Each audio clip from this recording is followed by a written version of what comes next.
तो कहने का मतलब क्या कि जब भगवान कह रहे हैं कि तो अजन्म का जन्म हो रहा है, इसका मतलब क्या कि एक हायर अंडरस्टैंडिंग है वहां पे, क्या कि जो भगवान का जो है वो शरीर हमारी तरह से नया शरीर उनको नहीं मिल रहा है।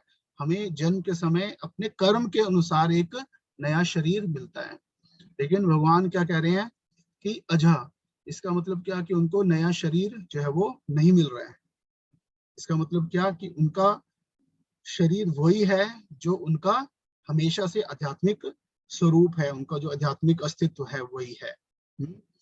जैसे कि प्रभुपाद जी एग्जाम्पल देते हैं यहाँ पे, हम तात्पर्य से कुछ पॉइंट पढ़ेंगे। हाँ, तो जैसे प्रकृति का अर्थ है स्वभाव तथा स्वरूप, है ना, जैसे हमने अभी चर्चा की थी।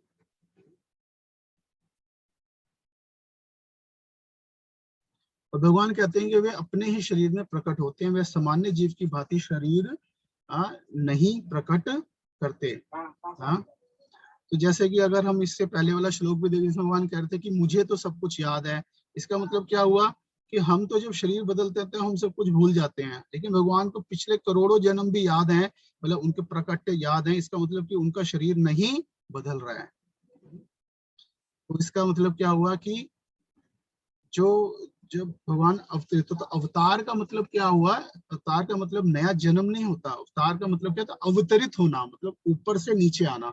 इसका मतलब क्या कि जितने भी भगवान की फॉर्म्स हैं, चाहे वो राम है, कृष्ण है, नृसिंह है, वो आध्यात्मिक जगत में हैं, शाश्वत रूप से हैं, और फिर एक एक, एक समय पर एक स्थिति के अनुसार, हाँ, वो जो है नीचे आते हैं, इस भौतिक जगत में आते हैं कुछ कार्य करने के लिए। वो क्यों आते हैं वो आगे देखेंगे। तो तो कहने का मतलब ये कि भगवान जो है वो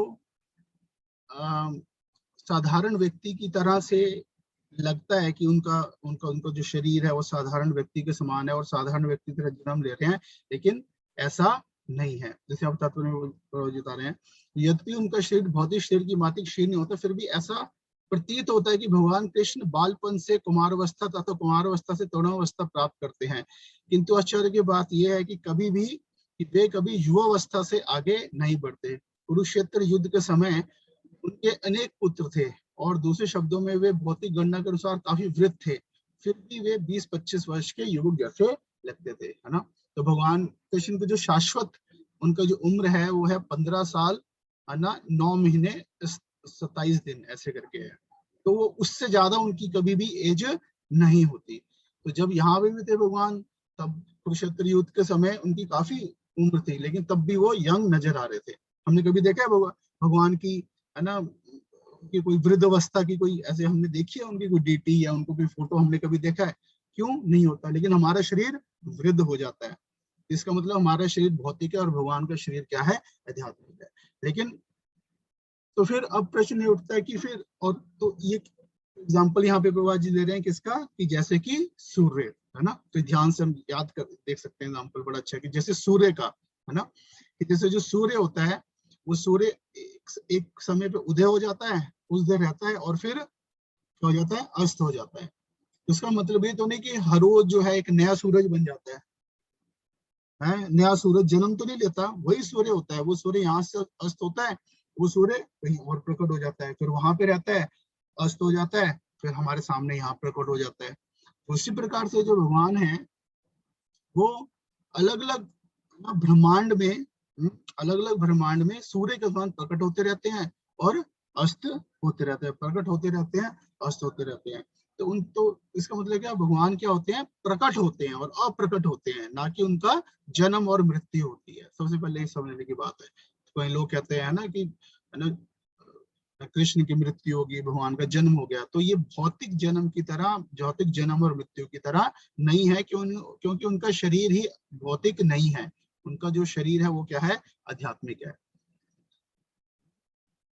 तो अब फिर प्रश्न उठता है, लेकिन फिर क्यों भगवान, अगर मतलब उनका उनका आध्यात्मिक शरीर है, तो फिर वो एक साधारण व्यक्ति की तरह जन्म क्यों ले रहे हैं माता पिता के द्वारा, है ना? मतलब वो तो ऐसी प्रकट भी हो सकते हैं कि बस एकदम से ऐसे प्रकट हो जाएं, है ना।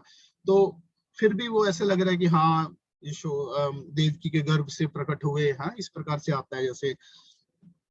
तो फिर मतलब तो तो वो इस प्रकार से क्यों करते हैं? भगवान एक बिल्कुल साधारण व्यक्ति की तरह, जैसे है ना, भगवान राम भी आए तो कौशल्या जी के द्वारा उन्होंने जन्म लिया, तो मतलब है ना, एक तो सबसे बड़ी बात यही है कि वो जन्म लेते नहीं है, फिर भी जन्म लेते हैं, चलो मान लिया प्रकट हो रहे हैं, लेकिन अब प्रकट भी कैसे हो रहे हैं? मतलब कि एक बिल्कुल साधारण बच्चे की तरह प्रकट हो रहे हैं। हाँ, तो वो एक बहुत स्पेशल तरीके से जस्ट सीधा प्रकट हो जाते हैं, उनको क्या जरूरत है किसी गर्भ में आने की? हाँ, तो यहाँ पे हम है ना समझ सकते हैं, जो हमारे चार्ज बताते हैं कि क्या अलग अलग कारण है कि भगवान बिल्कुल साधारण रूप से भी प्रकट होते हैं, है ना। हाँ, तो उसका एक पहला कारण तो ये है कि भगवान बिल्कुल साधारण तरीके से प्रकट होते हैं और साधारण जो है कार्य करते हैं कि हाँ, वो क्या असुर असुर विमोहन, है ना, असुर विमोहन, कि मतलब कि भगवान सभी की इच्छाओं का ध्यान रखते हैं, सभी जीवात्माओं की इच्छाओं का ध्यान रखते हैं। तो बहुत सारी ऐसी जीवात्माएं हैं ना, आसुरी प्रवृत्ति, जो कि भगवान को भूलना चाहते हैं, जो कि भगवान में जिनके प्रति ईर्ष्या है, हाँ, जो कि भगवान की सेवा से और दूर जाना चाहते हैं, जो कि भगवान पे विश्वास नहीं करना चाहते, तो भगवान ऐसे जीवात्माओं की इच्छा को भी पूरा करते हैं। हम सन्निविष्टो मत्ता स्मृतिम ज्ञानम अपोनम चा, जैसे चैप्टर में आता है कि वहां कहते हैं कि कि मैं सबके हृदय में स्थित हूँ और सभी को मैं क्या देता हूँ? फॉरगेटफुलनेस और रिमेम्बरेंस। तो उसी प्रकार से जो जो आश्रित व्यक्ति हैं, उनको भी भगवान है ना अपनी कृपा देते हैं। उनको अपनी कृपा कैसे देते हैं? उनको कैसे मेंटेन करते हैं? अपने को भुलाने का पूरा, अपने को भुलवा देते हैं उनसे, अपने को और दूर करवा देते हैं उनसे, क्योंकि वो ऐसा चाहते हैं। इसलिए भगवान भगवान होते भी बिल्कुल साधारण रूप में ऐसे एक्ट करते हैं कि बिल्कुल वो बिल्डरिंग हो जाता है। हाँ, और उनका विश्वास नहीं रहता। देखो ये तो क्या, ये तो भगवान थोड़ा है, देखो ये तो साधारण व्यक्ति की तरह है। ओके। और दूसरा, क्यों भगवान हाँ मतलब कि सर्वशक्तिशाली होते हुए भी साधारण रूप में प्रकट होते हैं और लीलाएं करते हैं, ताकि उनके ये जो है ना जन्म और की जो उनकी क्रियाएं हैं आगे की, हाँ, वो किस प्रकार से दिव्य हैं, है ना। मतलब ये कैसे दिव्य हैं और ये भौतिक नहीं है, इसको इसको समझने, इसको कौन समझ सकता है? भगवान के भक्त समझ सकते हैं, जिनके हृदय में है ना विश्वास है कि, है ना, मतलब जो चीज को साक्षात्कार कर चुके हैं कि ये, हाँ, जिनको दृढ़ विश्वास है कि भगवान न कौन है और भगवान का रूप जो है वो स्वरूप जो है वो आध्यात्मिक है, और वो क्यों ऐसा कर रहे हैं। हाँ, तो जिन्होंने अपनी भक्ति के द्वारा इस चीज को ना साक्षात्कार कर लिया है, वही लोग जो हैं, वही लोग हमें बता सकते हैं, वही ऐसे आचार्य, ऐसे महान वैष्णव जो है हमें बता सकते हैं कि भगवान की जो जन्म कर्म है, लीलाएं वो क्या है, दिव्य कैसे हैं। तो ऐसे भक्तों में ताकि हम ऐसे भक्तों का शरण ले सकें, तो भगवान अपने ऐसे भक्तों को क्या करना चाहते हैं? अपने भक्तों को है ना ग्लोरीफाई करना चाहते हैं, कि हम जाके उनके भक्तों से श्रवण करें और इस मिस्ट्री को समझें, इस दिव्य रहस्य का श्रवण करें जाके भक्तों के मुख से। हाँ, जैसे हम देख रहे हैं भागवतम में ही देख रहे हैं कैसे जो परीक्षित महाराज सुखदेव गोस्वामी से श्रवण कर रहे हैं कि मुझे बताइए कृष्ण के बारे में, है ना। वो अपने मन से नहीं कुछ भी, हाँ, और उनसे समझ रहे हैं कि क्यों कृष्ण प्रकट हुए, कैसे हुआ। हाँ, तो ये तो जैसे 9वें स्कंद के अंत में सुखदेव गोस्वामी बहुत ब्रीफ में भाई एक सेंटेंस में कह देते हैं कि और इस प्रकार से जो सोम ना वंश है उसमें कृष्ण प्रकट हुए, और जो है उनको वसुदेव जो है ना मथुरा से जो है ना गोकुल ले गए। दैट्स इट, बस इतना एक लाइन में बोल दिया। तो फिर जब 10वें स्कंद के शुरू में फिर परीक्षित महाराज कहते हैं कि नहीं मुझे डिटेल में बताइए, है ना, क्योंकि डिटेल में समझना चाहते हैं क्यों समझ नहीं आया कि उनको मथुरा से गोकुल क्यों ले जाया गया। हाँ, मतलब तो ये इस प्रकार से फिर, ताकि हमारे मन में उत्सुकता आए भगवान के बारे में सुनने के लिए, तो अपने भक्तों को है ना ग्लोरीफाई करने के लिए। हाँ, और ऑफ कोर्स तीसरा, भगवान साधारण मतलब असाधारण होते हुए भी साधारण रूप से कार्य करते हैं। हाँ, वो क्यों करते हैं? ताकि ताकि उनके जो भक्त हैं, हाँ, उनको आनंद मिल सके, ताकि उनके भक्तों से उनका संबंध जो है वो गूढ़ बन सके, क्लोज रिलेशनशिप बन सके। हाँ, भगवान को भी नहीं अच्छा लगता कि वो ऐसे है ना अपने ऐश्वर्य में बैठे हैं, बड़े बन के बैठे हैं और ऑर्डर दे रहे हैं सबको, नहीं। हाँ, वो तो क्या चाहते हैं कि आए, कोई मुझे पूछे, मुझे प्रेम करे, मेरी सेवा करे। हाँ, तो ये प्रेम प्रेम के कारण, हाँ, तो इसलिए भगवान ऐश्वर्य अपने ऐश्वर्य को भगवान ढक देते हैं और इतने साधारण हो जाते हैं, इतने साधारण हो गए। अब साधारण में भी सिंपल राजा ही नहीं, मतलब इतने साधारण की एक, है ना, वृंदावन में क्या है, भगवान सिर्फ एक बाल गोपाल, सिर्फ एक गोपाल हैं, बिल्कुल सिंपल। हाँ, कि कोई कोई इसमें कोई, है ना, किसी प्रकार का कोई बहुत ज्ञान का या किसी प्रकार के बहुत ऐश्वर्य का, धन का, हाँ, उसका कोई भी बीच में कोई भी, है ना, हेजिटेशन नहीं है किसी को भी। हाँ, हर कोई है ना कृष्ण से प्रेम कर सकता है। उन्होंने अपना को इतना ज्यादा सिंपल कर दिया, कोई बाउंड्रीज नहीं रखी, है ना। इस संसार में तो क्या था, हर व्यक्ति बड़ा बनना चाहता है ना, मतलब जो, अगर वो जितना नहीं है ना, उससे ज्यादा अपने आप को दिखाता है, और दिखाना चाहता है, अपने आप को बड़ा दिखाना चाहता है। हाँ, और सोचता है कि बड़ा दिखाने से मैं, है ना, मतलब दूसरों को कंट्रोल कर पाऊंगा। है ना, इस संसार में हर व्यक्ति अपने आप को क्या है, वो बड़ा दिखाना चाहता है। हाँ, लेकिन इसके विपरीत क्या होता है, जो, लेकिन असली प्रेम अपने आप को एक्चुअल में बड़ा दिखाने में नहीं है। हाँ, तो ये कृष्ण यहाँ पे दिखा रहे हैं, असली प्रेम अपने आप को छोटा करने में है। हाँ, ताकि उसमें प्रेम का आदान प्रदान हो सके। इसलिए भगवान अपने आप को एक हेल्पलेस सी सिचुएशन में, भगवान अपने आप को एक बहुत ही साधारण सी स्थिति में अपने आप को डाल देते हैं, ताकि, है ना, ताकि प्रेम का आदान प्रदान हो सके। That's it.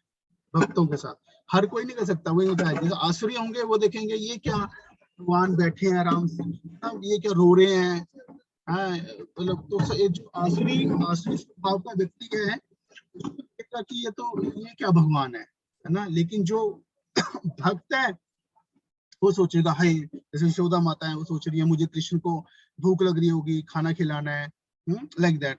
तो मतलब वहां पे भगवान उनके साथ क्या कर रहे हैं, प्रेम का आदान प्रदान कर रहे हैं। ठीक है, इस प्रकार से हम समझ सकते हैं तीन कारण, जो हम तीन तीन जो है कारण है, जिससे हम समझ सकते हैं कि भगवान सबसे महान होते हुए भी, अजय होते हुए भी, अजन्मा होते हुए भी क्या करते हैं, एक बहुत, है ना, साधारण तरीके से भी क्या कहते हैं, वो प्रकट होते हैं। और सबसे बड़ा ये है कि भगवान जन्म लेते हैं हमारी तरह, अपने कर्मों के साथ भौतिक शरीर नहीं मिलता, वो प्रकट होते हैं अपने आध्यात्मिक, शाश्वत आध्यात्मिक स्वरूप में। लेकिन वो भी प्रकट भी कई बार, लेकिन हम कई लीलाएं देखते हैं, जैसे जैसे नरसिंह लीला है, वहां पे भगवान खंबे से प्रकट हो जाते हैं, है ना। या फिर जैसे हम वराह देव है, हाँ, वराह देव की लीला में जो है भगवान ब्रह्मा जी के नाक से, नॉस्ट्रिल से जो है वो प्रकट हो रहे हैं। तो जब भगवान खंबे से प्रकट हो सकते हैं, वो नॉस्ट्रिल से प्रकट हो सकते हैं, हाँ, तो क्या, तो हम ये कैसे सोच सकते हैं कि वो अपने प्रकट के लिए साधारण जन्म की जो प्रोसेस है उसके ऊपर डिपेंडेंट है? वो नहीं है। लेकिन फिर भी वो ऐसा करते हैं, क्यों? जैसे, क्यों, जैसे खासकर कृष्ण लीला में हम देखते हैं, क्योंकि वसुदेव और देवकी की इच्छा को पूरा करने के लिए। क्योंकि सुतपा और प्रश्नी के रूप में उन्होंने क्या किया था, अपने पिछले जन्म में उन्होंने तपस्या की थी बहुत, और फिर भगवान से ही उन्होंने वरदान लिया था, कि जो है वो भगवान उनके पुत्र के रूप में प्रकट हो। तो सोचिए, जो भगवान अब किसी भी चीज के ऊपर क्या निर्भर नहीं है अपने को प्रकट करने के लिए, वो लेकिन सिर्फ वसुदेव और देवकी की क्या इच्छा को पूरा करने के लिए उनके पुत्र के रूप में प्रकट होना स्वीकार करते हैं। ये है उनका स्वभाव। हाँ, सबसे महान होते हुए भी वो क्या करते हैं, सबसे साधारण रूप से भी कार्य करते हैं ताकि प्रेम का आदान प्रदान हो सके। लेकिन लेकिन अगर हम भक्तों के द्वारा इस है ना, मतलब इस चीज को नहीं समझेंगे तो हमें भगवान की जो है ना कार्य है वो क्या लगेंगे, बिल्कुल साधारण लगेंगे। तो इसलिए भगवान की लीला जो है, कृष्ण लीला हो चाहे राम लीला हो खासकर, तो ये बड़ी खतरनाक है ना। खतरनाक इन द सेंस कि इसके द्वारा हम आगे भी बढ़ सकते हैं, आध्यात्मिक उन्नति भी कर सकते हैं और भगवान के प्रति अपने प्रेम और सेवा को बढ़ा भी सकते हैं। लेकिन ये लीला को अगर हम गलत समझेंगे तो हम बहुत दूर भी जा सकते हैं अपराध करके, है ना। तो तो ये पॉइंट हमने समझा भी कि सबसे पहले अवतार क्या होता है, और है ना, मतलब तो ये प्राकट्य होता है, जन्म नहीं होता है। और भगवान अलग अलग स्थितियों में अलग अलग प्रकार से जन्म लेते हैं, है ना। लेकिन वो किसी भी प्रकार से बाउंड नहीं है, वो किसी भी प्रकार से निर्भर नहीं है जन्म लेने के लिए, जो है वो किसी भी पेरेंट्स के ऊपर या फिर किसी भी स्थिति के ऊपर है वो क्या है, वो निर्भर है, वो नहीं है। हाँ, ये हम समझना पड़ेगा। और जैसे हम कृष्ण लीला में भी देखते हैं, अब कृष्ण हम जन्म कह देते हैं ना, वर्ड जैसे हम जन्म भी देखें, तो एक्चुअल में देखा जाए तो भागवतम में बताते हैं कि कृष्ण कैसे प्रकट हुए। हाँ, तो कृष्ण जो है पहले वसुदेव जी के, है ना, मन में प्रकट हुए, फिर वसुदेव जी के मन से उनके हृदय में प्रकट हुए, फिर उनके हृदय से देवकी के हृदय में प्रकट हुए, और फिर उनके घर में प्रकट हुए। और फिर जब उन्होंने वो प्रकट हुए तो वो साधारण बच्चे की तरह नहीं थे कि रो रहे हैं वहां पे, नहीं, वो किसमें थे, चतुर्भुज, अपने चतुर्भुज रूप में खड़े थे पूरे, चार भुजा में सारे उनके चक्र गदा, हाँ, लोटस है, और पूरा कुंडल सब सजे हुए उनका रूप था। और क्योंकि वसुदेव और देवकी जो है वो भगवान के ऐश्वर्य रूप के प्रति आकर्षित थे, है ना, तो इसलिए भगवान ने उनको अपने चतुर्भुज रूप का दर्शन दिया।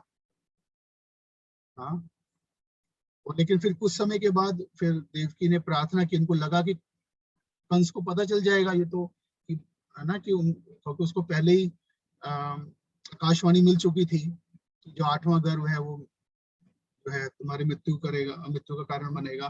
तो देवकी ने फिर प्रार्थना की कि जो है आप साधारण बालक के रूप में आ जाइए। हाँ, तब भगवान जो है वो फिर साधारण बालक के रूप में आए।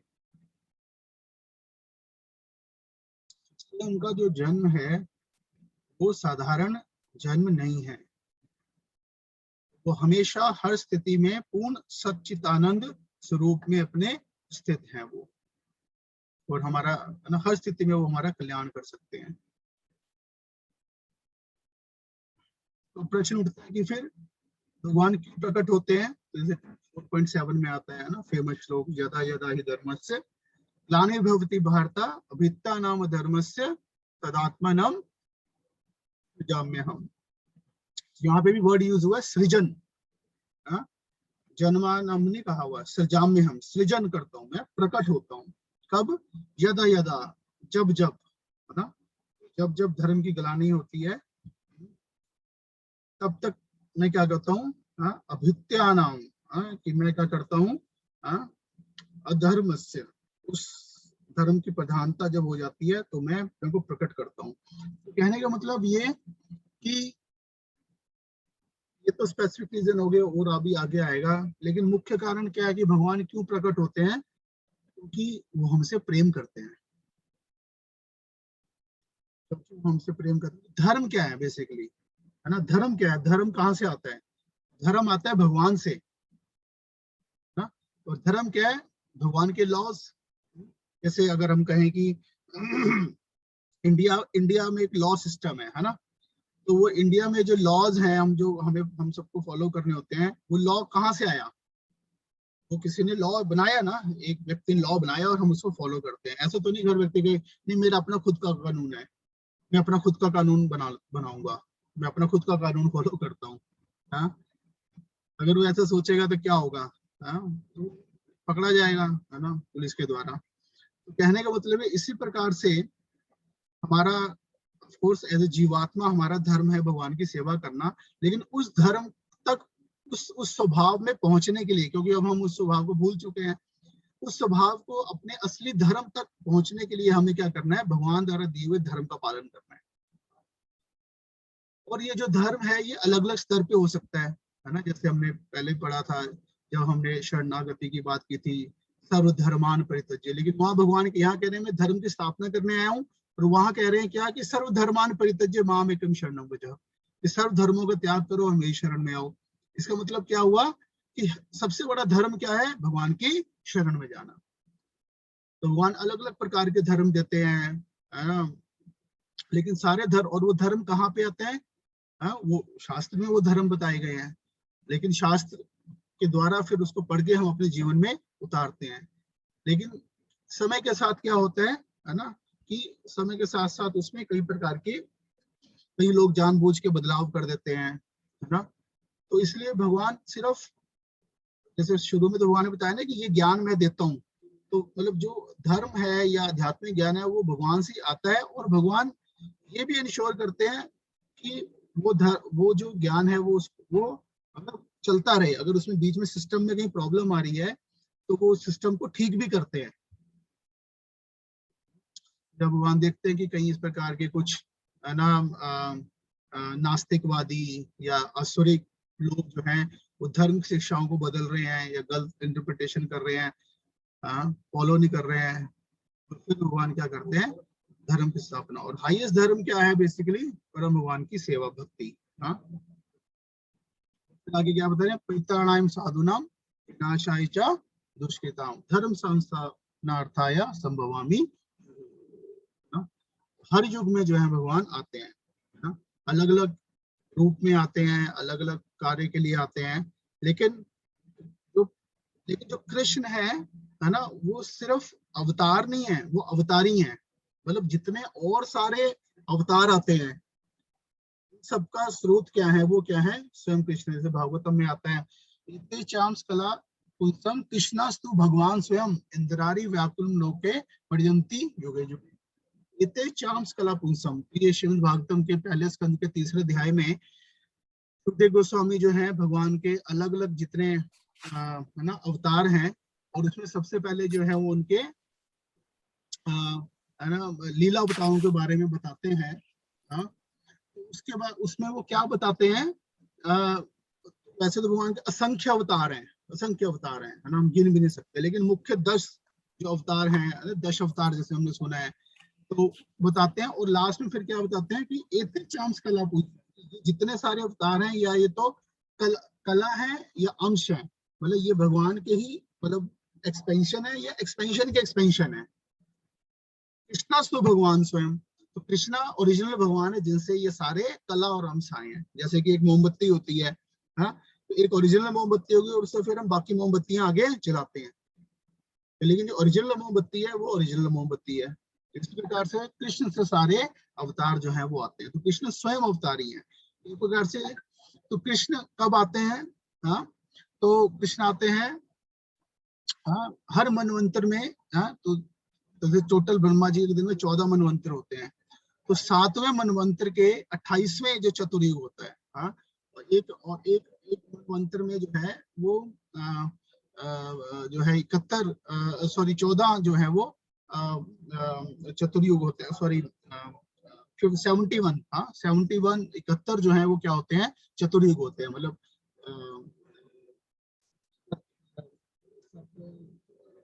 द्वापर और कली मिला के। तो 7वें मनवंतर के 28वें चतुर्युग के द्वापर में भगवान प्रकट होते हैं, बताया गया है।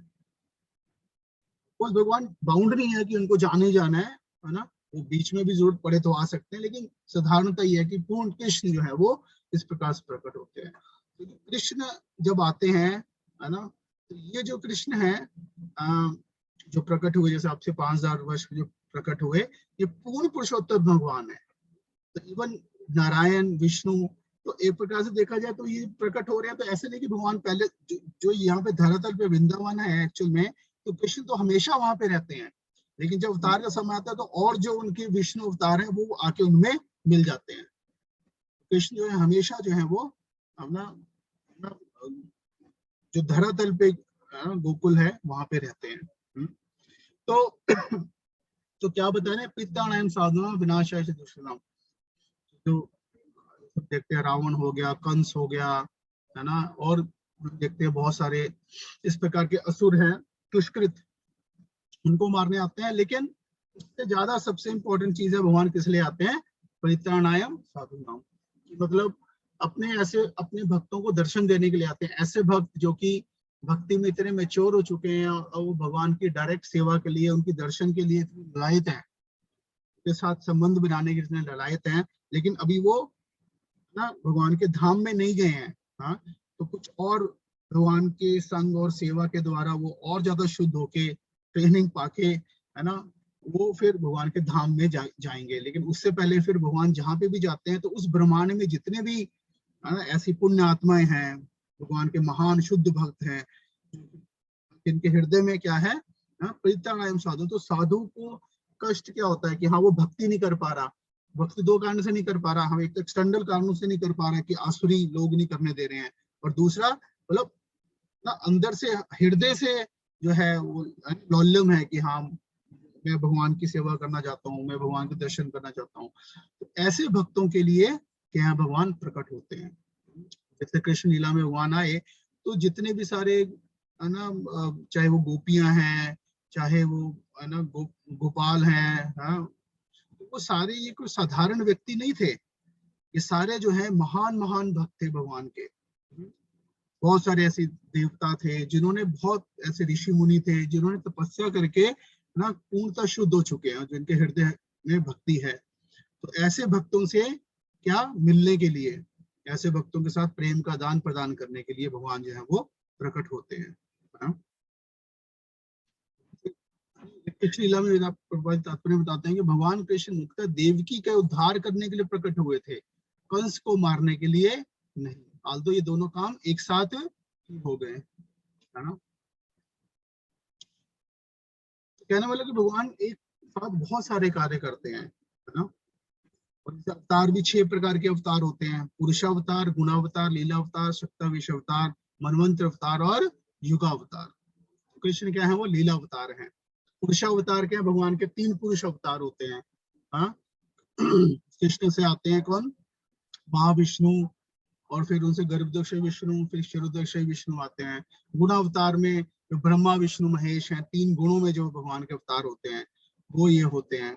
शक्ता विषय अवतार की, जिनमें एक जीवात्मा जिसमें भगवान अपनी स्पेशल शक्ति को अवतरित करते हैं। फिर एक मनवंतर में भगवान का एक अवतार आता है। तो इस प्रकार से अलग अलग प्रकार के, है ना, अवतार जो आते हैं। लेकिन अल्टीमेटली उन सबका जो मुख्य कार्य क्या है भगवान का, मतलब उनकी कृपा है। वो किसी भी प्रकार से बाउंड नहीं है आने के लिए।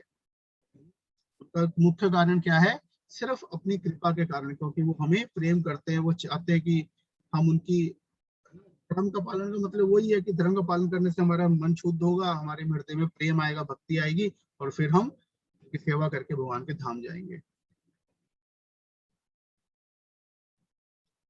यहाँ पे बता रहे हैं ना कि भगवान श्री कृष्ण शुद्ध भक्तों की चिंताओं को दूर करने के विशिष्ट प्रयोजन से अवतार लेते हैं, जो उन्हें उनकी मूल वृंदावन लीलाओं के रूप में देखने के उत्सुक रहते हैं। अतः कृष्ण का अवतार मूल उद्देश्य अपने निष्काम भक्तों को प्रसन्न करना है, इसलिए जो है वो भगवान अवतरित होते हैं। अदरवाइज भगवान को इस भौतिक संसार में आने की कोई आवश्यकता नहीं है। लेकिन हमसे कितना प्रेम करते हैं जीवात्माओं से, मतलब, और हम ये भी देख सकते हैं भगवान परमात्मा के रूप में तो एक्चुअली हमेशा अवतरित हैं हमारे साथ। हम सबके हृदय में भगवान परमात्मा के रूप में हमेशा अवतार लेके बैठे हुए हैं, सोचिए। और और हर शरीर में, चाहे वो हमारा भी मानव देह है, कल अगर किस एक कुत्ता है तो कुत्ते के हृदय में भगवान बैठे हैं, मतलब हर हर योनि में उसके साथ जा रहे हैं। हर मतलब किसी न किसी हर प्रकार की परिस्थिति में भगवान जो है वो साथ में है। तो कितना प्रेम करते हैं जीवात्मा को। इस प्रकार से मुख्य कारण भगवान का, या फिर अगर हम ना अब इसी को अगर हम एक अवसर के रूप में लेंगे, एक घटना के रूप में लेंगे, तो जैसे एक दिन है मान लो, है ना, तो जैसे जन्माष्टमी है, तो इस सेंस में देखा जाए तो ऑफ कोर्स ये एक दिन है। हम उस दिन कुछ कार्य करते हैं, चलो हम व्रत रख लेते हैं, या है ना, चलो कुछ हम चीजें कर लेते हैं। लेकिन सबसे मुख्य चीज क्या है, हमें जन्माष्टमी का पर्पस क्या है, उद्देश्य क्या है? जन्माष्टमी का उद्देश्य क्या है? जन्माष्टमी का उद्देश्य वही है जो भगवान के अवतार लेने का उद्देश्य है। भगवान क्यों प्रकट हुए थे? हाँ, जन्माष्टमी का उद्देश्य है कि हम सब भक्ति में आगे बढ़े। हम सबको ये याद दिलाने के लिए कि जीवन का लक्ष्य क्या है। धर्म संस्थापना अर्थ है, धर्म की संस्थापना कहाँ करने के लिए? हम सबके जीवन में धर्म की संस्थापना के लिए। इसलिए क्या जरूरी है कि हम याद करें कि धर्म क्या है, मेरा धर्म क्या है, मेरा, है ना, मेरी ड्यूटी क्या है जीवन की, मेरे जीवन का लक्ष्य क्या है, इस चीज को याद दिलाने के लिए। और सिर्फ याद नहीं, फिर उसको हम ना याद करके फिर उसको हम उसका पालन करने के लिए, ये याद दिलाने के लिए भगवान आए। हाँ, और आए तो जैसे भगवत गीता का ज्ञान अर्जुन के माध्यम से हमें दिया। हमें भगवत गीता का ज्ञान देने के लिए तो अर्जुन को माध्यम बनाया।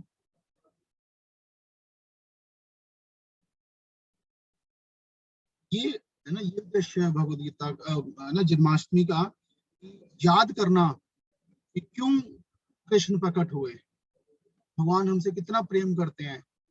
हमें अपने हृदय में इतनी कृतज्ञता और इतना, मतलब है ना, ग्रेटिट्यूड भगवान के लिए आना चाहिए कि मतलब हम हम हम तो उनको भूल जाते हैं, है ना, और हम सोच रहे हैं कि हम यहाँ पे अपनी और इतनी सारी चीजों में हम व्यस्त हैं। भगवान हमें नहीं भूलते, भगवान हमें हमेशा याद रखते हैं, और टाइम टू टाइम कुछ ना कुछ अरेंजमेंट करते रहते हैं। चाहे वो शास्त्र के माध्यम से, चाहे वो, है ना, अपने भक्तों के माध्यम से, और चाहे जरूरत पड़े तो फिर खुद भी आ जाते हैं, अगर ज्यादा प्रॉब्लम हो जाए तो, या ज्यादा भक्तों की अगर प्यार, है ना, पुकार आ जाए तो फिर खुद भी आ जाते हैं। तो हमें इसको समझना चाहिए क्या उद्देश्य है। तो हमें, है ना, तो जैसे भगवान को हमारी चिंता है एक्चुअल में, हाँ, हम उनके संतान हैं, हम उससे बिछड़े हुए हैं, और भगवान हमारे साथ, है ना, संबंध बनाना चाहते हैं। उसके लिए वो, है ना, ये सब करते हैं। तो इस तरह से हमारी भी कर्तव्य बनना चाहिए कि हम भी, है ना, भगवान को प्रसन्न करने के लिए उनके द्वारा जो बताई गई, है ना, धर्म का मार्ग है, उसका हम पालन करें। उसके द्वारा ही हम जो है ना, अपने अपनी शाश्वत आध्यात्मिक चेतना में स्थित हो सकते हैं। और फिर आगे क्या बताते हैं? अल्टीमेट पर्पस जो क्या है भगवान का, जन्म कर्म च में दिव्यम एवं यो वेति तत्वतः त्यक्ता देहम पुनर्जन्म नेति मामेति सो अर्जुना। भगवान कह रहे हैं कि अच्छा, जब मैं आया, चलो हम सोच सकते हैं हाँ, अच्छा चलो भगवान भक्तों के लिए आए, असुरों को भी मार दिया, और है ना, असुरों को मार दिया, और जो अपने शुद्ध भक्त थे उनके साथ उन्होंने लीलाएं भी की।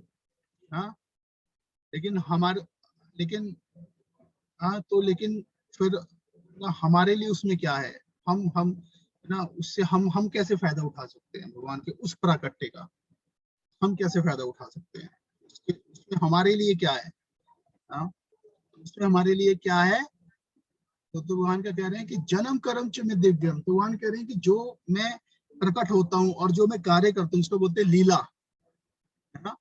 हम क्या कार्य करते हैं? भगवान लीला करते हैं। लीला मतलब ड्रामा। माया जवनिका अच्छनम अज्ञम अधोक्षजम अव्ययम, हाँ, ना लक्ष्य से मूड दिशा नाट्य नाट्य धार्य था। कुंती महारानी कहती हैं क्या, माया जवनी का अच्छम, कि इस प्रकार से ना भगवान किस तरह नाट्य नाट्य धार्य था, कि जिस प्रकार से एक एक्टर स्टेज के ऊपर एक्टिंग करता है, एक्चुअल में भगवान जब इस भौतिक संसार में आते हैं उस वो वैसे ही करते हैं एक्चुअल में। तो भगवान की मूवी को, भगवान के ड्रामा को क्या कहते हैं? है लीला।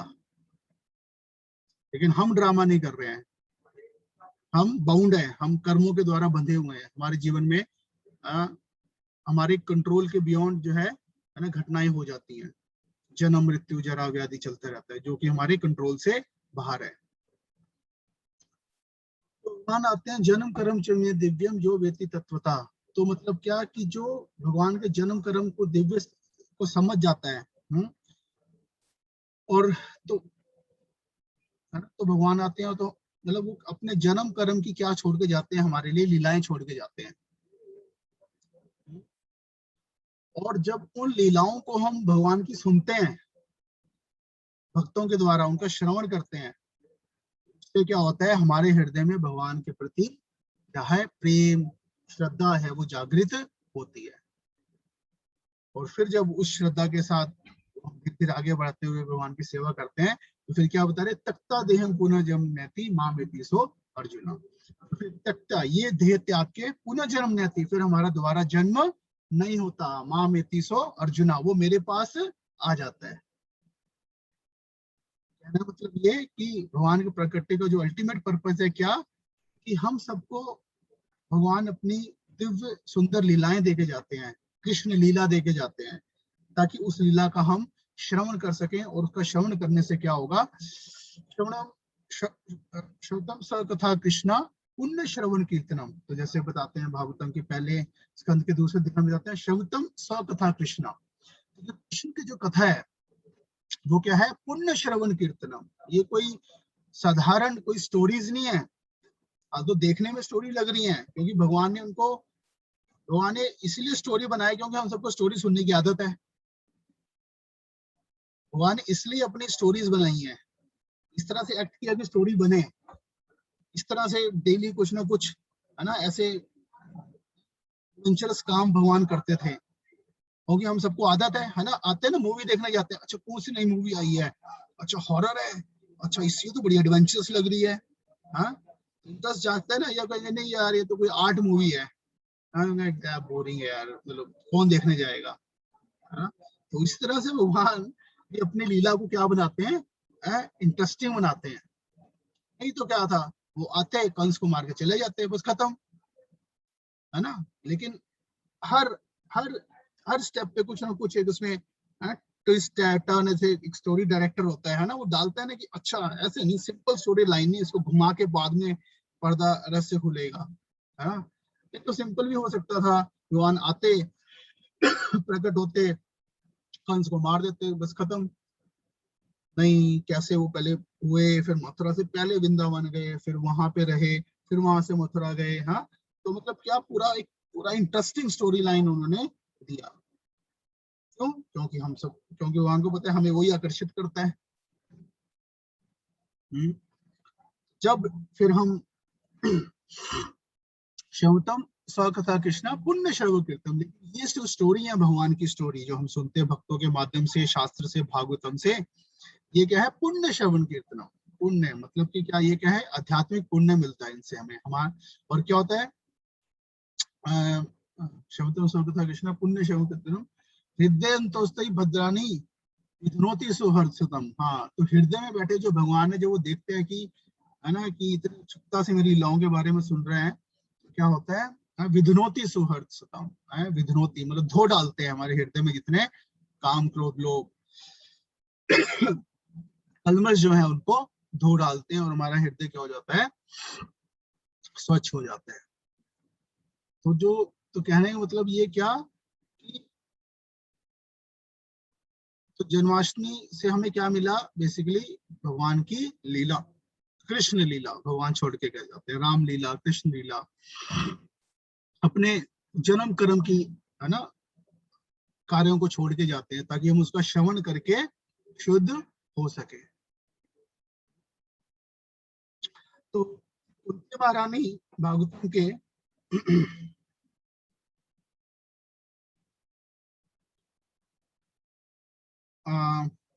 पढ़ता हूँ,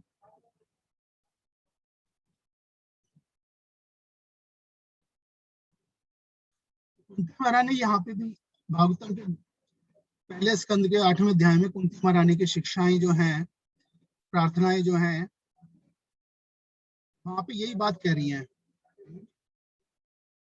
क्या कह रही हैं?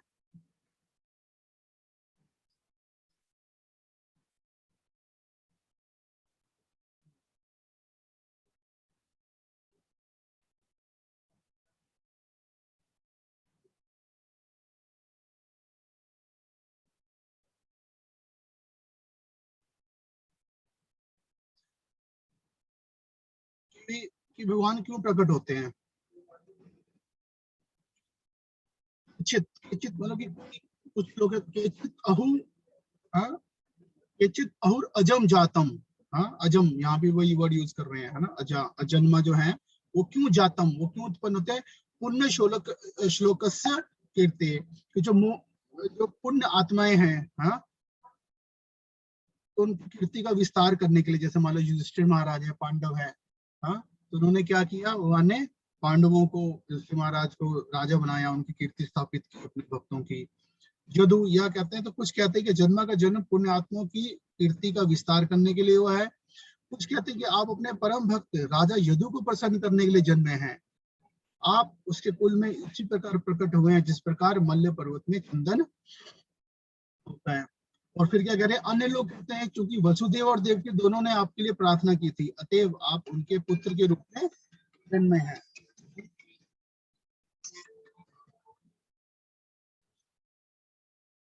आप निसंदेह आप अजन्मा हैं, हाँ, फिर भी आप देवताओं का कल्याण करने तथा उनसे ईर्ष्या करने वाले असुरों को मारने के लिए जन्म स्वीकार करते हैं। वही जैसे बताया गया है ना, पितानाम साधुनाम विनाशो। और कुछ कहते हैं कि जब संसार भार से भूखिल समुद्र नाव की भांति अत्यधिक पीड़ित हो उठा, आपके पुत्र ब्रह्मा ने प्रार्थना की तो आप कष्ट का शमन करने के लिए अवतरित हुए हैं। तो जैसे भागवतम में आता है ना कि द्वापर इस प्रकार से द्वापर युग के अंत में पृथ्वी जो है वो एक गाय का रूप लेके, है ना, जाती है ब्रह्मा जी के पास। वो अत्यंत दुखी होते हैं कि इस प्रकार की पृथ्वी पे इतना पाप बढ़ गया है, हाँ। फिर ब्रह्मा जी जो है उनके साथ जाते हैं शिरोदशई विष्णु के पास, हाँ। तो अलग अलग कारण बता रहे हैं वो। फिर उसके बाद अब क्या कह रहे हैं, सब कुछ कहते हैं क्या, भविष्यस्मिन् क्लिश्यमाना अद्यः काम कर्म भी श्रवण स्मरणम अर्हाणि कृष्ण इति केचन, हाँ, कि कुछ लोग कहते हैं, लेकिन अल्टीमेटली आप किस लिए आए हैं, कि तथा कुछ कहते हैं कि आप श्रवण स्मरण पूजन आदि की भक्ति को जागृत करने के लिए प्रकट हुए हैं, जिससे भौतिक कष्टों को भोगने वाले बद्ध जीव इसका लाभ उठाकर मुक्ति प्राप्त कर सके, ना। तो आप अपनी मतलब श्रवण किसका करेंगे, भगवान के नाम का, लीलाओं का, हाँ। अगर भगवान प्रकट ही नहीं होंगे तो हमें उनके लीलाएं को कैसे पता चलेगा, हाँ। हमारे पास स्टोरी लाइन ही नहीं होगी कुछ डिस्कस करने के लिए, कुछ होगा नहीं डिस्कस करने के लिए। तो भगवान आते हैं, हमें अपनी लीलाएं देके जाते हैं, जिससे इनको हम श्रवण कर सकें, स्मरण कर सकें, और उसको करने से क्या होगा, हाँ, भविष्य में क्लिश्यमानाम, ये जो क्लेश में, हाँ, हम सब भौतिक संसार में जो हमारा, हम किसके प्रति आकर्षित है ना, भौतिक संसार के प्रति आकर्षित है, लेकिन वही आकर्षण फिर जब भगवान की लीलाओं के प्रति हो जाएगा तो, हाँ, जो काम के कारण जो हमारा हृदय जलता रहता है, वो हृदय क्या हो जाएगा, आग वो शांत हो जाएगी, जिससे भौतिक कष्टों को भोगने वाले, एक और जैसे श्लोक आता है, यस्य एव श्रुमानायाम कृष्णा परम पुरुष है भक्तिर उत्पादाय ते पुंसम शोक मोह भयापहा।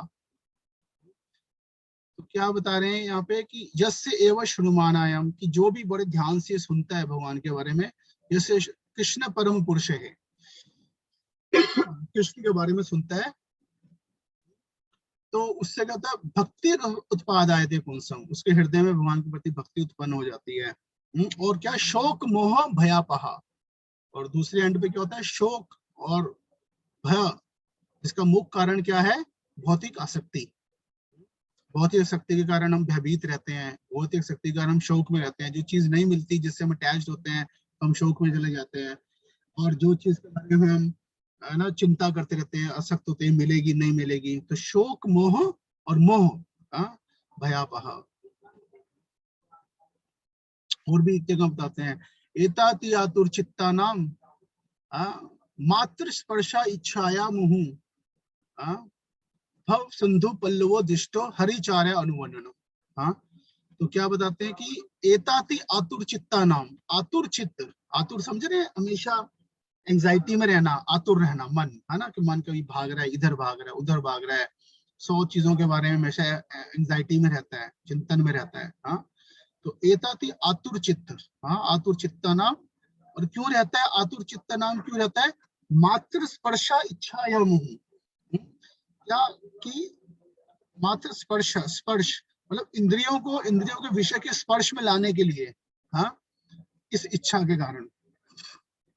लेकिन इससे कैसे? भव सिंधु पल्लवो, ये जो भव सिंधु है, ये जो एक तरह से जो इच्छाओं का सिंधु है, इससे हम कैसे पार कर जा सकते हैं? हरि आचार्य अनुवर्णनम, हाँ, हरि जो है भगवान की कथाओं का श्रवण करके। तो कलयुग में जो है सबसे मतलब, है ना, भक्ति का जो स्टार्ट ही है वो क्या है? श्रवण है। हाँ, तो इसलिए तो भक्ति स्टार्ट श्रवण से होती है। और जो सबसे मतलब सबसे आसान है ना, बैठ के सुनना है, भगवान का नाम सुनना है, भगवान की लीलाएं सुननी है। हाँ, तो ये कारण है एक्चुअल में, हाँ, कि भगवान प्रकट होते हैं। और इसलिए खासकर जैसे ये दिन हो गए, है ना, जैसे जन्माष्टमी हो गया, तो उस दिन हमें क्या करना चाहिए? है ना, यही चीज करना चाहिए, ज्यादा से ज्यादा क्या करना चाहिए? श्रवण करना चाहिए, भगवान के नाम का, है ना, जप करना चाहिए, और भगवान की लीला का श्रवण करना चाहिए, कृष्णा बुक भागवतम, है ना, ये हमें पढ़ना चाहिए, क्योंकि that is a true purpose. Otherwise वो ठीक है, हम डेकोरेशन कर लिया और कई चीज कर ली, वो भी है, लेकिन अल्टीमेटली उन सबका पर्पस क्या होना चाहिए? श्रवण कीर्तन, है ना, वही होना चाहिए, यही पर्पस है जन्माष्टमी का। हाँ, और एक प्रकार से देखा जाए भक्त के जीवन में, तो ये डेली डेली जन्माष्टमी है ना, डेली इन द सेंस कि हम डेली श्रवण कीर्तन करेंगे, तो डेली हम भगवान को प्रकट कर सकते हैं अपने हृदय में, क्योंकि अल्टीमेटली पर्पस क्या है? भगवान को प्रकट करना, भगवान से अपना संबंध बनाना, और भगवान हमसे अपना संबंध बनाना चाहते हैं। लेकिन इसका प्रोसेस क्या है? श्रवण और कीर्तन। जब हम श्रवण और कीर्तन करते हैं तो भगवान से हमारा क्या होता है? भगवान से हमारा संबंध बनता है, और वही ट्रू पर्पस है ना। तो और और इसको करने के लिए हमें क्या करना पड़ता है? थोड़ा त्याग करना पड़ता है, थोड़ा तपस्या करनी पड़ती है। अगर हम सोचें कि भाई, है ना, हम और भी सारे, है ना, चीजें जो हैं उसमें हम इतना ज्यादा व्यस्त रहेंगे, तो फिर हमें समय नहीं मिल पाएगा। तो हमें थोड़ा सा क्या करना पड़ेगा? है ना, तपस्या, थोड़ा सा त्याग करना पड़ेगा, जैसे कि देवकी ने किया एक्चुअल में देखा जाए तो। आप अगर ये हमें पता ही है कि कृष्ण लीला में किस प्रकार से जब जब वसुदेव और देवकी विवाह करके जा रहे थे, और कंस जो उनका रथ लेके जा रहा था, तभी भविष्यवाणी होती है कि अष्टम गर्भम, जो 8वां गर्भ जो है वो तुम्हारी मृत्यु का कारण बनेगा। जब उसने ऐसा सुना, तो वो कंस ने एकदम से तलवार निकाल के देवकी को मारने लगा।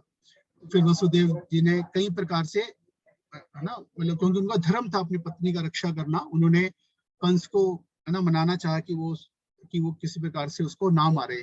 तो अल्टीमेटली उन्होंने क्या सुझाव वो दिया, अपना प्रस्ताव रखा कि तुम्हें देवकी से तो कोई खतरा नहीं है, तुम्हें जो मारेगा वो उसका 8वां पुत्र मारेगा, है ना। तो मैं क्या करूंगा कि जैसे जैसे जब भी इनके पुत्रों का जन्म होगा, वो मैं तुम्हें लाके दे दूंगा, और तुम जो है उनको मार देना। तो कंस को कहीं ना कहीं ये बात माइंड में आ जाती है, वो कहता है ठीक है, तो वो उनको छोड़ देता है। और फिर क्या होता है? जब उनके पहला पुत्र जो है वो प्रकट होता है, हाँ, कीर्तिमान, तो वसुदेव जो है उसको लेके जाते हैं कंस के पास। कंस बड़ा खुश हो जाता है कि ये तो बड़ा यार, मतलब अपने वादे का बिल्कुल पक्का है, हाँ, हाँ, इस चीज से। तो उनको छोड़ देता है। उसको लगता है भी क्या कि ये तो आठवां आठवां पुत्र ने मृत्यु कारण बनेगा।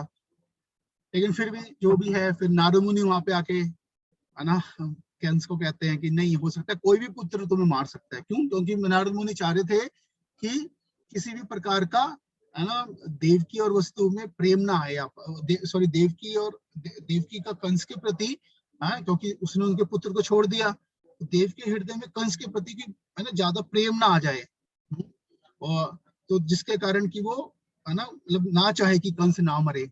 हाँ, और दूसरा, तब तक जो है फिर तो नारद मुनि चाहते थे कि जल्दी जो है कृष्ण प्रकट हो।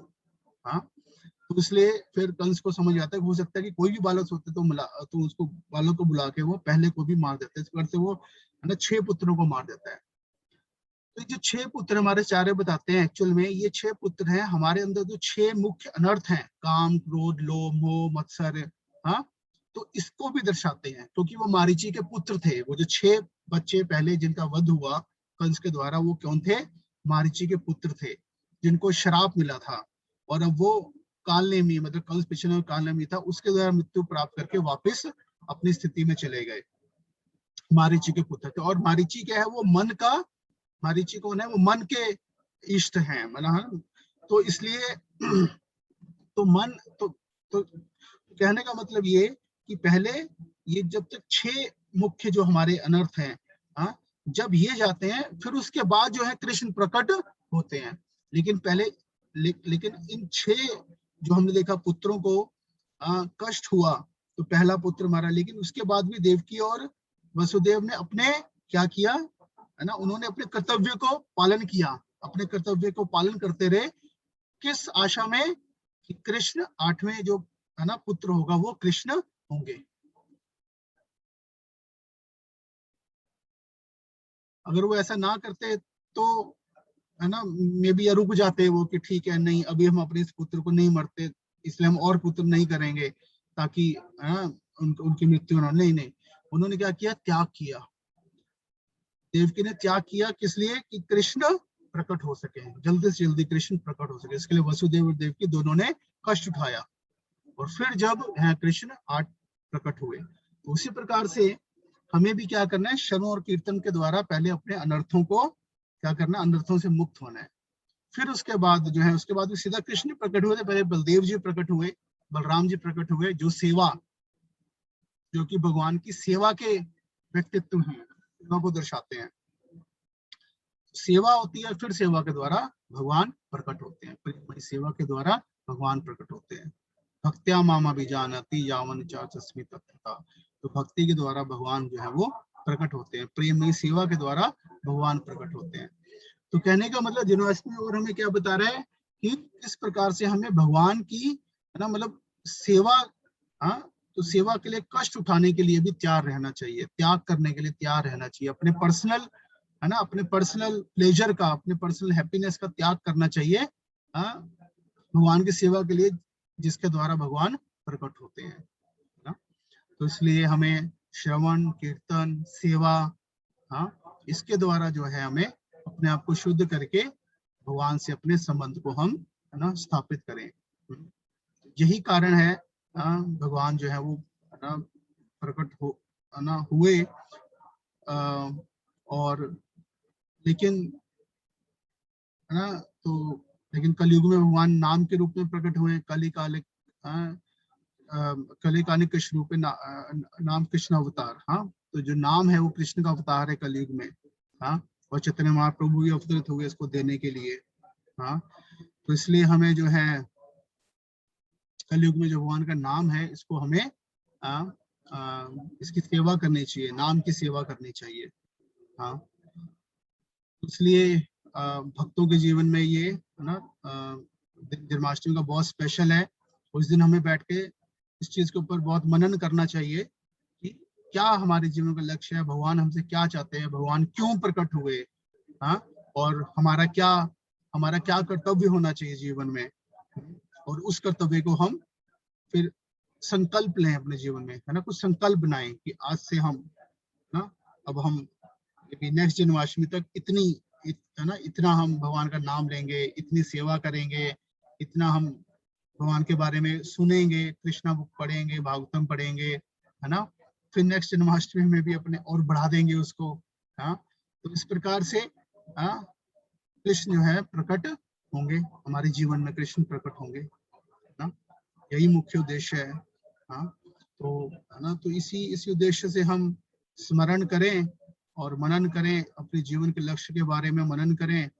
और यही है ना कि जन्माष्टमी सिर्फ एक छुट्टी नहीं है, एक त्योहार नहीं है सिर्फ, है ना, त्योहार है लेकिन उसके पीछे का जो मुख्य उद्देश्य है उसको याद रखने की जरूरत है, जो कि है, इसमें है भक्त का त्याग और भक्त का भगवान के श्रवण कीर्तन में जो है ना, श्रवण कीर्तन हमारा बढ़े।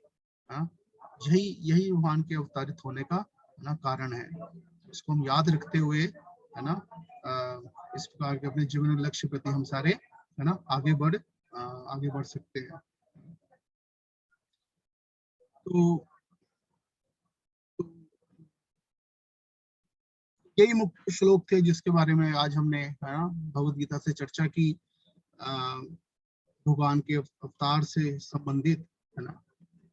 और तो कोई किसी का प्रश्न है आज से संबंधित?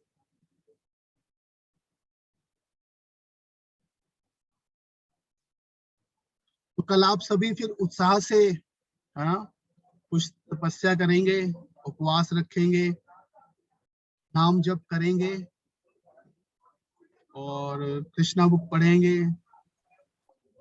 और अभी इस्कॉन के जैसे, है ना, विभिन्न मंदिर हैं, तो उन सब का लाइव दर्शन भी आता है, लाइव लेक्चर्स भी आते हैं। तो जैसे इस्कॉन दिल्ली के live.iscon.com, तो उस पे आप सुबह जो है ना, कल लेक्चर है ना, भागवतम लेक्चर है, वो सुन सकते हैं। तो इस प्रकार से मेन है कि अपने, है ना, बाहर के साथ साथ अपने हम अंदर जो है, आंतरिक रूप में, है ना, अपने मन को, अपनी चेतना को भगवान से जोड़ें, वो सबसे इम्पोर्टेंट है। हाँ, क्योंकि जब भीतर जोड़ेगा, भीतर को जोड़ना वो सबसे इम्पोर्टेंट है ना।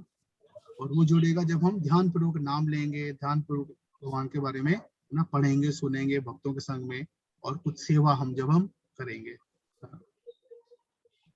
कोई प्रश्न किसी का कल से संबंधित या इन जनरल आज की क्लास से संबंधित? नहीं तो मैं कुछ प्रश्न पूछ लेता हूँ आज की क्लास से संबंधित।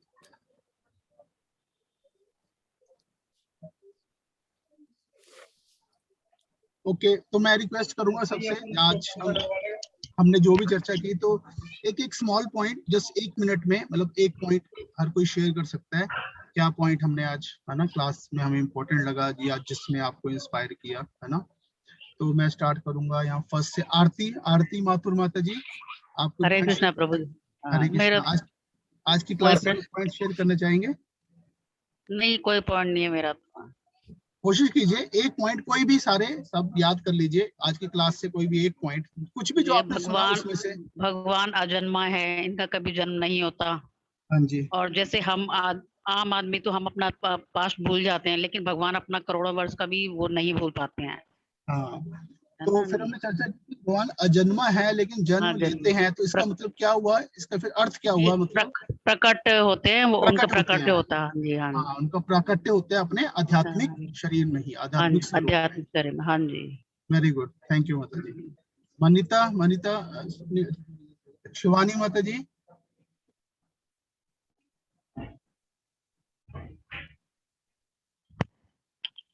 हरे कृष्णा। शिवानी होलकर माता जी, आपको एक पॉइंट शेयर करेंगे आज की क्लास से?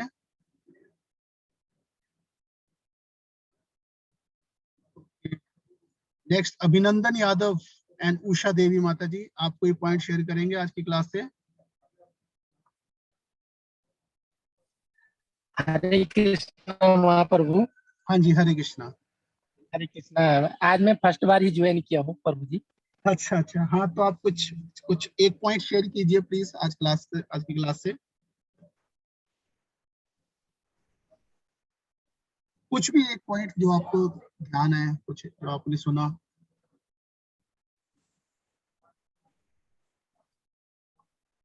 हरे कृष्णा प्रभु जी, नेक्स्ट टाइम इस बार नेक्स्ट टाइम, ठीक है, ओके, हरे कृष्णा। हरे कृष्णा। रमेश चंद्र प्रभु, हाँ जी, हरे कृष्णा प्रभु जी। और कैसे हैं प्रभु जी आप? हाँ ठीक है। एक तो पॉइंट शेयर कीजिए।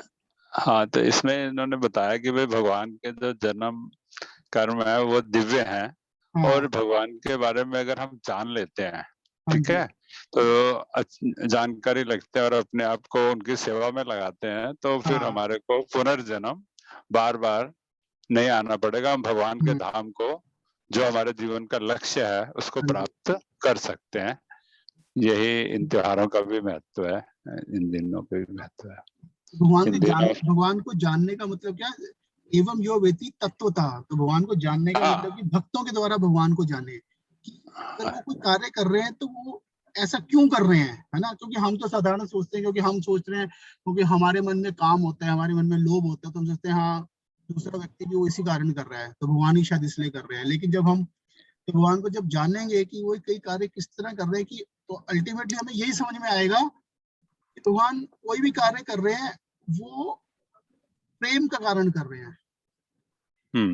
अब है ना, मतलब और अल्टीमेटली इसका प्रेम से मतलब ये है कि मतलब हमारे कल्याण के लिए, दूसरे के कल्याण के लिए, दूसरे के आनंद के लिए कार्य कर रहे हैं, ये समझ में आएगा। आप कोई भी लीला ले, अगर आज तो हम स्पेसिफिक लीला की चर्चा नहीं कर रहे हैं, लेकिन चाहे हम कोई भी लीला लेंगे, चाहे वो अगर चाहे वो कालिया के ऊपर नाच रहे हैं, है ना, चाहे वो अगासुर को मार रहे हैं, चाहे वो मतलब जितने भी डीमंस को भी मार रहे हैं, वहां पे भी वो उनका कल्याण कर रहे हैं। तो एक बात ये समझने की, भगवान की लीला दिव्य कैसी है कि वो सिर्फ प्रेम के कारण कर रहे हैं, जो भी कर रहे हैं उसमें कोई भी सेल्फिशनेस, कोई भी है ना अपना कोई उसमें ईर्ष्या या काम की भावना बिल्कुल नहीं है।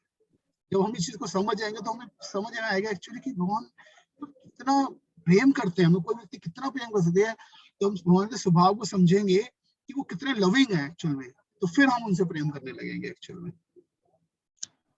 हाँ, तो यही हमारे को मतलब तत्वतः जानना चाहिए उनको, जानना चाहिए और अपने आप को शुद्ध करना है। शुद्ध करने के लिए आपने बताया कि भाई स्मरण है, कीर्तन है भगवान नाम का, उससे, और शास्त्रों का अध्ययन करें, सुने, श्रवण करें। हाँ जी, थैंक यू। ठीक है, हरे कृष्ण हरे प्रभु जी। कृष्ण। आलोक प्रभु, हाँ एक कोई पॉइंट शेयर कीजिए प्रभु जी। हरे कृष्णा, और कोई पॉइंट शेयर कीजिए जो बाकियों ने कर लिया है, उससे अलग कोई और पॉइंट नया। वो नेक्स्ट टाइम प्रभु जी। नेक्स्ट टाइम करेंगे, आज कर दो, इतना ज्यादा क्यों हमें तरसा रहे हो? वो आज एक वीक के। बहुत ज्वाइन हुआ था पता। अच्छा कोई बात नहीं। अच्छा बद्रीनाथ नेक्स्ट प्रभु, time. Okay no problem. Badrinath प्रभु, हरे कृष्णा प्रभु जी। हरे कृष्णा, आप कुछ शेयर करना चाहेंगे आज क्लास से पॉइंट? हाँ, अवतारों के बारे में जानकारी मिली है कि 6 प्रकार के अवतार हैं, और ईश्वर का अवतार लेने का उद्देश्य जो निष्काम रूप से जो उनकी सेवा करते हैं, भक्ति करते हैं, उनको प्रसन्न करना है। इसीलिए जो है अवतार लेते हैं। हाँ एक ये हो गया, और उसके साथ में था, और भी साथ में था कुछ।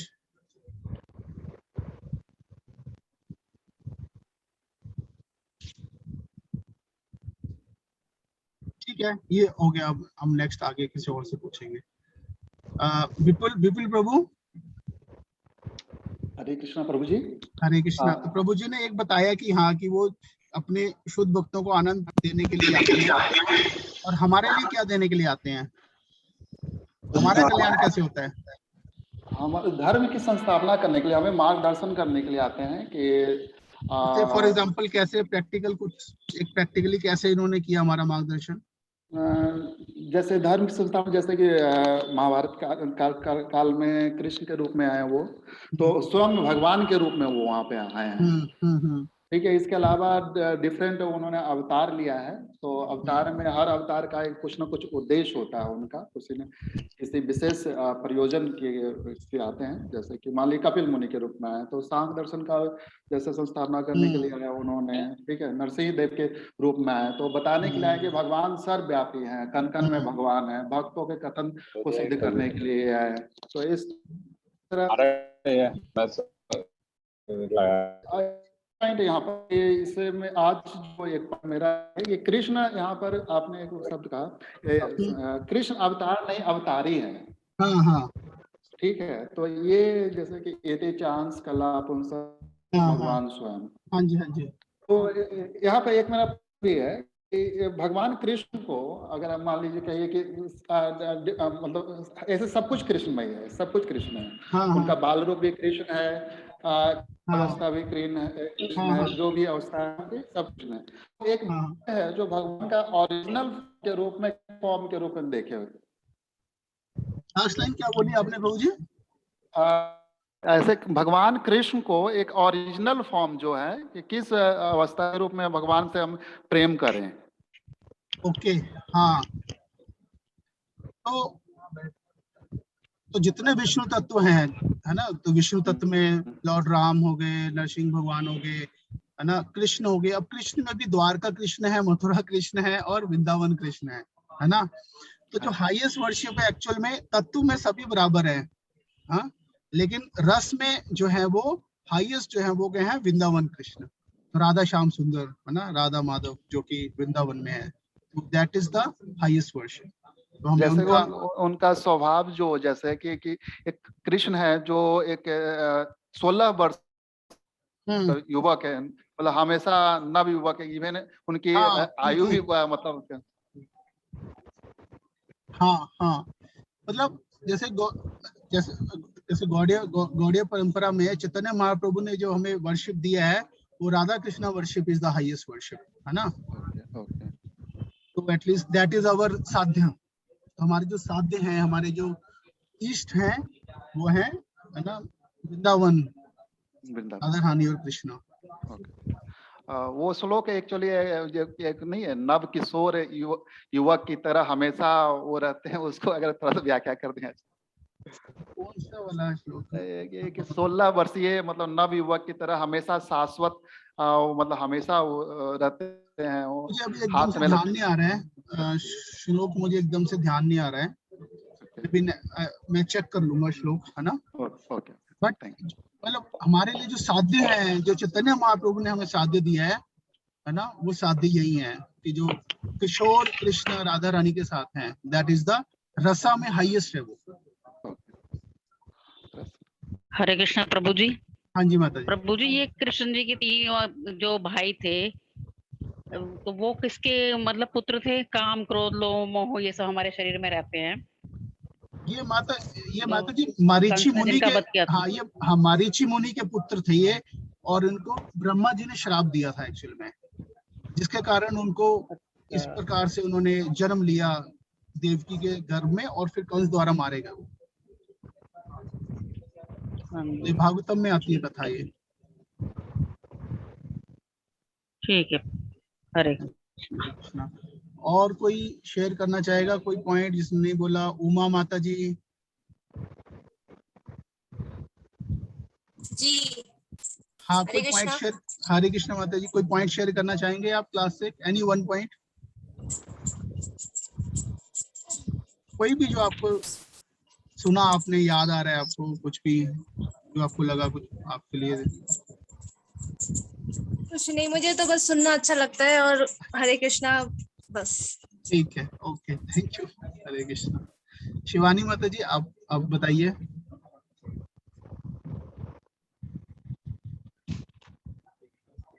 हाँ शिवानी माता जी आप बोल सकते हैं अनम्यूट करके।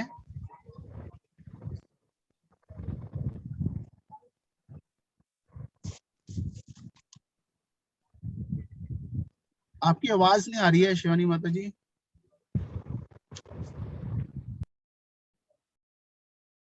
और कौन है जिसने कुछ नहीं शेयर किया? निकिता माता जी आप तो रह गए। हरे कृष्णा प्रभु जी। हरे कृष्णा। आप कुछ शेयर कीजिए आज से कोई भी पॉइंट है।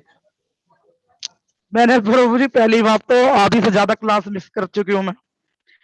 दूसरी बात बस मैंने जितना सुना आपने यही बोला कि उनके बारे में जितना अगर हम श्रद्धा और भक्ति से उनके बारे में जितना जानेंगे तो उतना उनके प्रति हमारी, कृष्ण के प्रति हमारी जो है श्रद्धा भक्ति और ज्यादा बढ़ेगी। अगर हम ध्यान से उनके किसी भी कथा का लीला का श्रवण करेंगे और भगवान के जन्म कर्म सब जो है दिव्य हैं, तो भगवान के जो घर जन्म कर्म को जान जाता तो पूरी प्रेम भक्ति से उन्होंने बोला कि वो मेरे उसमें लग जाता है, भक्ति करने लगता है। हाँ बस इतना ही मैंने सुन पाई हूँ और इतना ही समझ पाई हूँ। नहीं, बहुत अच्छा समझा आपने, यही इस सार बात है का ये। बड़ा दुख है मुझे कि मैं बहुत अच्छा मैं टॉपिक था और मैं कुछ नहीं जान सुन पाई कुछ भी। हाँ कोई वो बात आज नहीं। कर दिया था, कुछ था ही नहीं यहाँ पे तो। नहीं प्रभु जी, अगर ऑफलाइन का अगर मैसेज आता है ना तो हम ऑफलाइन हमेशा प्रेफर करते हैं अटेंड करना rather than एक्चुअली आज ये ऑनलाइन। थोड़ा तो लाइब्रेरी में भी ना कुछ जन्माष्टमी से रिलेटेड कुछ एक्टिविटीज चल रही थी, तो थोड़ा डिस्टर्ब मुझे अगर चल पता रहा होता तो मैं ऑनलाइन ही करती अटेंड, क्योंकि मेरे को यहाँ नेट का इशू हो रहा था सबसे ज्यादा अच्छा, फिलहाल। नहीं तो इनकन्वीनियंस। हाँ, इट्स ओके, कोई बात नहीं, क्योंकि मैं कभी मिस नहीं करती कभी भी एक भी पॉइंट। हाँ मेरे जी, लिए हाँ जी, नहीं बहुत आप तो कीमती है बहुत, उनके बारे में एक एक क्षण, मतलब उनके बारे में कुछ भी हाँ जी, जानना। हाँ जी माता जी, आप तो बहुत रेगुलर है। हाँ, तो ठीक है, रिग्रेट है, मुझे गिल्टी है कि मैं उनके प्रति कुछ समझ नहीं पाई। नहीं नहीं कोई बात नहीं, रिकॉर्डिंग देख लीजिएगा। ठीक है, शिवानी माता जी, आपने कुछ मैसेज डाला है, ये क्या कि संकीर्तन, हाँ अपने घर पे संकीर्तन कर सकते हैं आप, हरे कृष्णा का कीर्तन कर सकते हैं करताल के साथ, या वैसे अगर करताल नहीं है तो सिंपल ताली बजा के कर सकते हैं। यही कह रहे हैं आप, अपने घर पे कीर्तन कीजिएगा आप।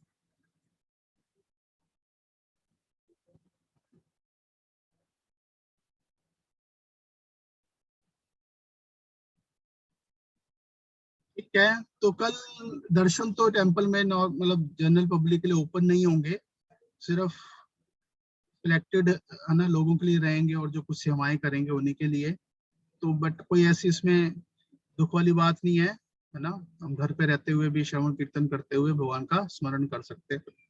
ठीक है, ठीक है, तो सभी भक्तों को बहुत बहुत धन्यवाद। हरे कृष्णा, श्री श्री राधा पार्वती भगवान की जय, जन्माष्टमी महामहोत्सव की जय, जगत गुरु श्रील प्रभुपाद की जय, श्रीमद् भगवद गीता की जय, जय प्रेमानंदे, हरि हरि बोल।